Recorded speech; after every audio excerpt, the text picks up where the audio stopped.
Good day, everyone. This is Stuart Victor Echo 9, Charlie Foxtrot, and welcome to another beautiful day here on the Canadian Maritimes. In one of my past videos, I talked about doing your first ever POTA activation. So now I'm going to do this video on doing your first ever worldwide flora and fauna activation. So let's say you're a POTA person, you've done a few POTA activations, but you're getting kind of bored with POTA. You know, you've done all the local parks that are nearby, and you need something else to challenge you. Well, World Wide Flora and Fauna, WWFF.co, is a great alternative, a great add-on, a great complement to what you do with POTA. And yes, you can go back to some of those old parks and reactivate, or even take your old logs from those old activations and upload them to World Wide Flora and Fauna, or send them over to World Wide Flora and Fauna. If you're in Canada, send them to logs@veff.ca. If you're in the US, check their website. Elsewhere in the world, check their website. Anyway, you've been doing POTA for a while. You're looking at doing Worldwide Flora and Fauna. What do you need to know to make your Worldwide Flora and Fauna co-activation POTA a success, or migration from POTA to Worldwide Flora and Fauna a success? Well, first off, Worldwide Flora and Fauna has a minimum number of QSOs of 44. Yes, they set the bar a little higher than that, I call it mediocre, 10 contact activation level that POTA has. I mean, anybody can do 10 contacts. Shouldn't be that difficult. And they elevated it to the 44. Now, the nice thing about that, it's not 44 all at one time. It's 44 over a period of time. So let's say you do 10, 12, another 10, and then 12. Well, that's 44, and you've activated that park. So you can do it over a number of days, or a number of months, weeks. You don't have to do it all at one sitting. The second thing that I realized with flora and fauna to POTA, where POTA is very much, well, let's face it, it's 99.9% US. Now, they are growing some international presence, but let's face it, guys, it's still a US-based nonprofit organization.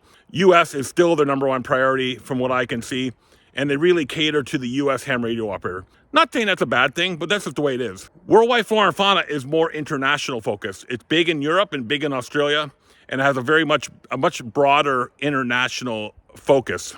And it's run by international hams, not hams based in the US. So that's a big thing to you, like it is to me. Then that's why I gravitate more to flora and fauna versus POTA, because I don't want to have a US focus. I live in Canada. US is not, the US is there, but they're not a major part of my life. So in my ham radio stuff, Europe and Australia are, to me, more my culture. So that's where I gravitate it. But yeah, if you're looking for more of an international flair, Worldwide Flora and Fauna is definitely there. Operation maturity-wise, I've also found that the Worldwide Flora and Fauna group brings more seasoned portable ham radio operators. You'll find that the dialogue, the voice procedure, the way of doing things is a little more refined in flora and fauna. What you don't hear on flora and fauna that you hear on POTA a lot is the come on backs. And I'm running 25 whiskeys. Maybe a few other 11-meter terms come to mind. But on Worldwide Flora and Fauna, it's a little bit more refined. It's been more serious, longer, portable ham radio operators versus, POTA being so successful in the US has attracted a lot of new ham radio operators to it, which is, again, not a bad thing. That's just the way it is.